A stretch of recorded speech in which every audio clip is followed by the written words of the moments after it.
So Marcy, there's lots of kinds of books we can use to read to our tiny babies, our infants like Magdalene. The first one is these really soft fabric books. This one makes no noise at all. So for her age right now, it's really nice. It does have some peekaboo flaps, which are really cute. And then a little bunny that pops out at the end, which is adorable. And as she gets older, she's going to want you to make the animal sounds that come with each of these animals. So when you say peekaboo, there's the kitty. Meow, what's a kitty say? There's the elephant. What's an elephant say? Peekaboo, there's the chicken. Cluck, cluck, cluck. So you'll want to go through each of those and you'll want to do those with her. And then as she gets older, she's going to want you to be more animated. She's going to want more sounds. And she's also going to want you to go to that same page over and over again and make that same animal sound over and over again in a book that she really enjoys. And as she gets a little bit older, these fabric books like this that make the crinkle sound and have the chewing things on the corners, these are great for the babies. So, but as she gets a little older, right now that sound might be not something that she likes. So this nice soft one that's quiet is what's great for her right now. Okay. There's also touch and feel books, which we love touch and feel books. And right now, if you're reading to her, it's great to put her hand on that touch and feel and just let her touch those, each little section that has the different textures. Love that for babies starting now and you know, forever. They love these forever. So, and then the board books, just the general board books. And I brought just a couple different kinds. I brought this kind of board book has no words. It's just pictures. And the best part about this is you hand this to your older kids and wait until they make up some stories to read to their baby sister. That's cool. I love that about the ones with no words because, you know, it's just whatever they can come up with in their imagination. This is a little simpler book. It's just the word, the color, you know. So as again, if you have older kids that want to read to her, same kind of thing. This is pretty, you know, pink boots.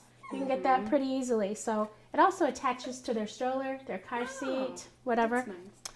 And then, of course, the last kind of board book is the one that actually has a few more words in it, you know, that you're going to actually read to her. But all of these, the best part about all of these books that we have here today, they can go in her mouth, she can chew on them, she can touch them, she can play with them, because that's what babies are going to do with them, and that's what we want her to be able to do.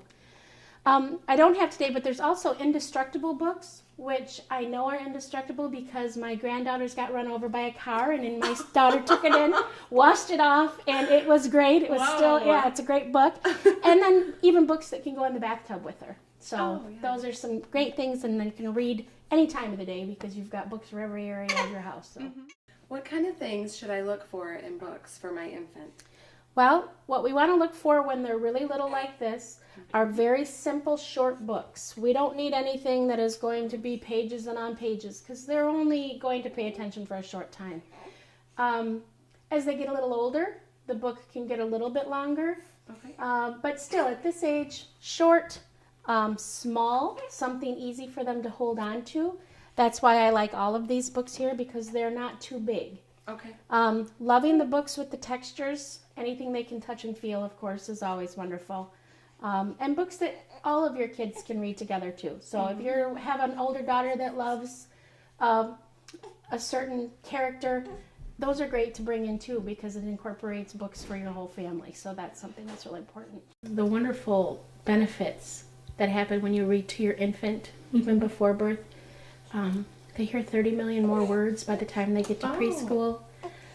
Their reading scores are better. Their speech and language development is better. There's just so many things that happen when you read to a baby that, you know, and words that they wouldn't normally hear. If you read a Dr. Seuss book to your infant, they hear words that you just aren't going to say in a normal day.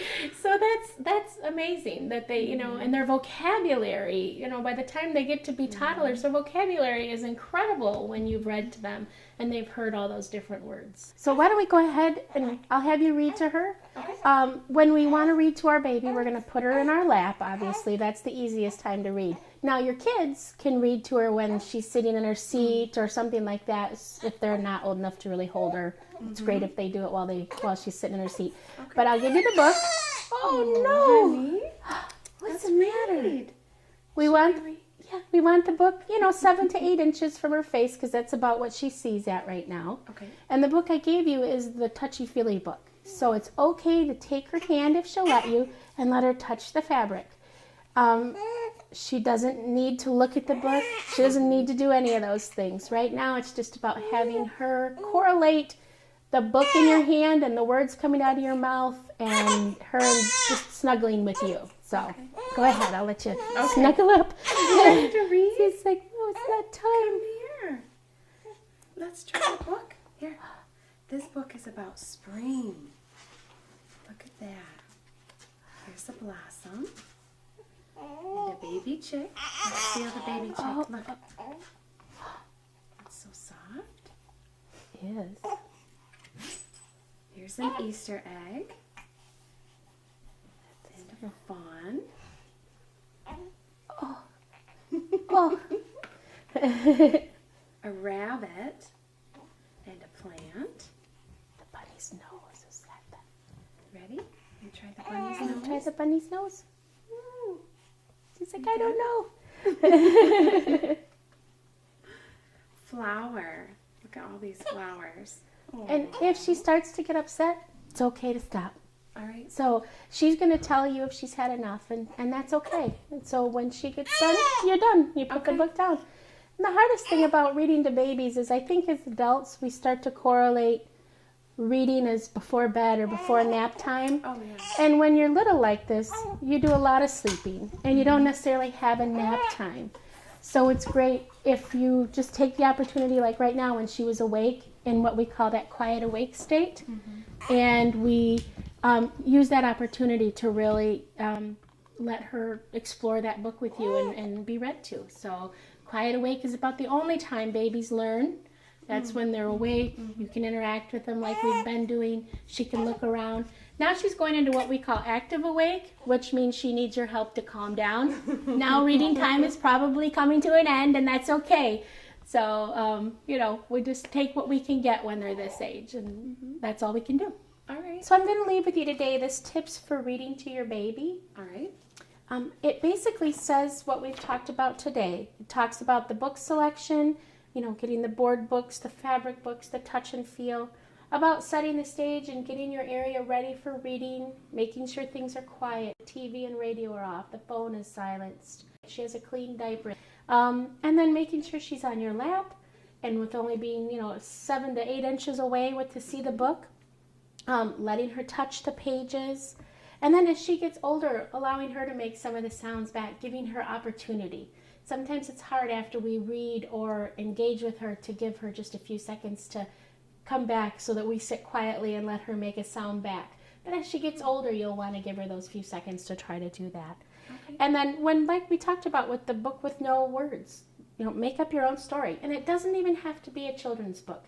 If you are tired of reading Dr. Seuss, it's okay to read the newspaper to her. It's okay to read, something that you enjoy, as long as it's family friendly. Yeah. And then if you read the same place, same time, give or take every day, a time when she's starting to be a little more awake, like at 2 o'clock in the afternoon. If she's awake every day at 2 o'clock, it's a great time to make your reading time if you can. So those are the things we talked about. And this is just for you to keep so that you can kind of remember these things. And reading every day, everything, everywhere. Doesn't have to be here. When you're out and about, letting your kids read everything they can and reading to them. That's great. So there you go. Thank you. You're welcome.